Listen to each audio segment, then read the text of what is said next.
கோட்பாட்டை வச்சோம்.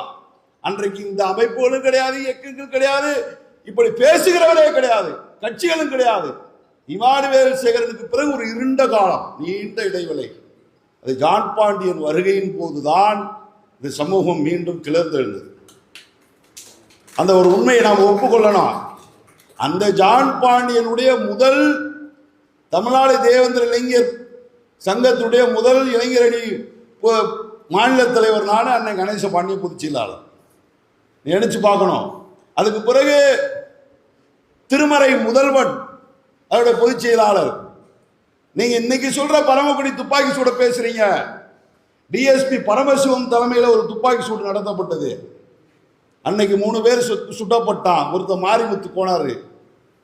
அந்த 3 பேரை